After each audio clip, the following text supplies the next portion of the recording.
Bakkaafi lafa jirtanitti nageenyi fi jaalalli waaqayyoo araarsummaan giiftii keenya doboroo maaram siniif haa baay'eessu siniif haa ta'u akkam jirtu jecha guyyaa har'aa kana mucaan namaa yeroo hunda jireenya isaa keessatti kan ittiin dhiphatu hafuurota hamootaa keessaa hafuurri ani xilaa maaliidha?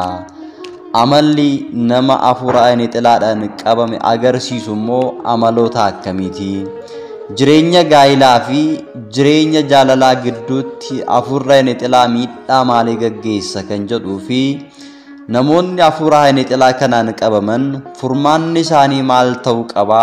Akkamittiin hafuura ani xilaa kanarraa bilisa bahuu danda'u kan jedhu qophii kana keessatti qabadhee waan isinii dhiyaadheef chaayinaalii dhangaa lubbuu subscribe share gochuudhaan dabalatammoo YouTubein namoota hedduu biraan akka nu beeksisee nu gahuuf mallattoo laayikii tokkoodhaaniin viidiyoo kana akka jalqabdan isin affeeraa kallattiidhumaan gara barnoota keenyaatti darbina. Jalqaba irratti ayni xilaa jechuun maal jechuudha kan jedhu irraa kaana. Hafuurri ayni xilaa jireenya jiraannu keessatti carraa keenya yookiin carraa jireenya keenyaa kan cufu, jireenya keenya kan golgu, gidduu kan galu, kennaa fi eebba yookiin barakata kan nu dhorku, kan nu daangeessu hafuura hamaa jechuudha. Kan nuti ilaallu, kan nuti yaannu daandii jireenya keenyaa hunduma irratti miidhaa kan geggeessu hafuura hamaa, jireenya namaa kan balleessu hafuura seexanaa jechuudha ayni xilaa jechuun. Hafuurri ayni xilaa amala mucaa namaa fakkaatee jiraachuudhaan, amala mucaan namaa qabu amala sana fakkaatee jiraachuudhaan jireenya keenya gara fuulduraatti nu dursee carraa jireenya keenyaa kan cufuus kan danda'uu fi fageessee yaaduudhaan karaa yookiin daandii ittiin nu balleessu qopheessuun kan nama balleessuu danda'u hafuura seexanaa cimaadha. Hafuurri ayni xilaa carraa mucaa namaa kan cufuu fi abdii kan nama kutachiisu barannee itti dadhabnee hojjennee kan arganne hundumayyuu faayidaa dhabeessa kan taasisu hafuura hamaa jechuudha. Keessumattuu jireenya fi amala mucaa namaa fakkaatee tooftaan jiraachuu isaa miidhaa guddaa geessisuu kan isa dandeessisu yoo ta'u, qaama keenya keessa osoo hin ibsin yookiin immoo ragaa osoo nuuf hin kennine jireenya keenya, hojii keenya, beekumsa keenya fi kan kana fakkaatan hunduma irratti gufuu ta'uudhaan kan nu kuffisuu fi kan nu gufachiisu hafuura hamaa jechuudha. Hafuurri ayni xilaa kan yaannu fi kan karoorsinu hordofuudhaan hojii fi dadhabbii keenya hunda kan balleessuu fi hojii keenya firii akka hin arganne yookiin immoo firii akka inni hin godhanne kan taasisu hafuura hamaa jechuudha. Hafuurri ayni xilaa qaama ala keenyaa fi fayyaa keenya irratti miidhaa gaggeessuudhaaf dhimma walitti isa fiduu hin qabu. Harka yookiin miila kan qabu osoo hin ta'in laphee fi sammuu keessa galuudhaan kan dhiphisu, jireenya namaa kan dukkaneessu, abdii kan nama kutachiisuu fi qaama keessa namaa kan miidhu hafuura hamaadha jechuudha. Waan hojjennu, waan yaannu fi waan karoorsinu hunda dursee beekuu fi dandeettii waan qabuuf carraa keenya, eebba keenya yookiin barakata keenya irra dhaabbachuudhaan jireenya keenya kan balleessuu fi barbadeessuu fi kan itti fufsiisu jechuudha. Hafuurota hamoo biroo kanneen akka matatii fi zaarii yookiin immoo sanyiidhaan kan dhufan harkisee gara qaama keenyatti fiduudhaan iddoo kan isaaniif kennu, akka isaan jireenya keenya balleessuu danda'an karaa kan isaaniif banu, jireenya keenya qoratee ragaa kan isaaniif kennuu fi jireenya keenya akka isaan balleessan kan taasisu hafuura hamaadha jechuudha. Hafuurri ayni xilaa baay'ee abshaala kan ta'e yookiin bilxii kan ta'edha. Cimina namaa fi dadhabbina namaa hordofuudhaan yookiin madaaluudhaan karaa banaa yeroo argatetti seenee miidhaa kan geessisu amala namaa qorachuudhaan amala nama sanaa karaa inni dadhabbina qabu yookiin cimina qabuutiin irratti hundaa'uudhaan amala nama sanaa fakkaatee jireenya mucaa namaa seenee kan miidhu hafuura hamaadha jechuudha. Mucaa namaa faana waggoota dheeraa erga jiraatee haala naannoo sanaa qorachuudhaan jireenya gara fuulduraa namoota hundumaa qorachuudhaan dursee deemuun miidhaa kan qopheessu jireenya namaa kan jeequdha jechuudha. Namni hafuura hamaa kanaatiin yookiin immoo hafuura inni xilaa kanaan golgaa ijaa kanaatiin qabame namoota biroo gufachiisuudhaaf fi balleessuudhaaf kan danda'an yoo ta'e isaan hin tuqu. Sirumaa aangoo isaaniif kan kennu ol kan isaan kakaasu beekumsa kan isaaniif dabalu. Beekumsa addunyaa ogummaa foonii babal'isuun namoota biroo akka isaan dogongorsiisuu danda'an kan isaan taasisuu fi isaanis hordofee kan isaan raawwachiisudha. Namoonni akkanaa namoota biroo waan harkisaniif badii isaan raawwatan akka ciminaatti lakkaa'uudhaan kan ol isaan kaasu jechuudha. Kan nama ajaa'ibu garuu booddee ofii isaatii isaan hordofuudhaan kennaa fi ogummaa beekumsa jalqaba isaaniif kennee namoota biroo kiyyootti galchanii akka isaan namoota dogoggorsiisan kan taasisaa ture boodarra garuu isaan hordofee inaaffaa guddaadhaan isaanuma deebisee ni balleessa.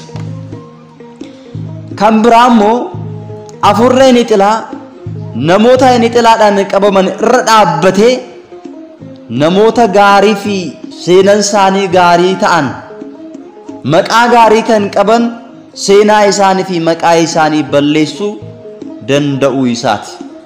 Fakkeenyaaf hafuurri inni xilaa maatii mana tokko keessa jiraatan keessaatii haadha isaanirra bulee ijoollee wajjin abbaa manaa wajjin walitti buusuun nageenya fi jaalala isaanii balleessuudhaan jireenya dhiphinaa fi jireenya gadadoo akka isaan jiraatan kan taasisu hafuura hamaadha. Kanaafidha kadhannaan mana keessatti maatiin akka walitiin gaggeessan manni amantaa keenya yeroo hundarra deddeebitee kan isheen gorsitu jechuudha. Walumaa galatti xiyyeeffannoo itti kennuu kan qabnu hafuurri inni xilaa laphee fi sammuu keenya keessa seenuudhaan yookiin keessa taa'uus kan danda'u amala keenya faana wal fakkaatee akka jiraatu gara fuulduraatti yaada fi karoora keenya dursee hubatee carraa keenya akka cufuu danda'uu fi miidhaa akka nuuf qopheessuu danda'u sirriitti hubachuun barbaachisaadha. Hafuurri inni xilaa daandii lama yookiin karaalee lamaan jireenya mucaa namaa irratti miidhaa geessisuu danda'a. Tokkoffaan gufuu qopheessuudhaan jireenya mucaa namaa waliin wal fakkaachuun jireenya keenya gara fuulduraa fageessee yaaduudhaan jireenya keenya balleessuudhaaf kiyyoo kan qopheessuudha jechuudha. Jireenya keenya fi yaada keenya dursuun daandii keenya irratti dursee miidhaa qopheessee nu eega. Fakkeenyaaf konkolaataa ooftu yookiin konkolaataa konkolaachistu yoo taatan dursee karaa gubbaarratti gufuu ta'uu kan danda'u dhagaa qopheessuu kan danda'u jechuudha. Inni lammaffaan immoo firii hojii keenyaa isa gaarii ta'e balleessuudhaan miidhaa nurratti gaggeessa. Akkuma taatee gufuu diinni siif qopheesse darbitee hojii kee irratti firii gaarii yoo argatte yookiin yoo buufatte firii hojii kee gaarii sana bira deemuudhaan balleessee abdii kan si kutachiisu kan si aarsuu fi karoora kee kaayyoo kee duubatti kan deebisu hafuura hamaa jireenya mucaa namootaa keessatti miidhaa gaggeessuu danda'udha. Qabxii lammaffaatti gaafa darbinu hafuurri inni xilaa amaloota namoonni afuura inni xilaadhaan qabaman irratti agarsiisuu danda'u kan akkamiiti jennee yoo ilaalle namoonni afuura inni xilaadhaan qabaman amaloota armaan gadii agarsiisuu danda'u.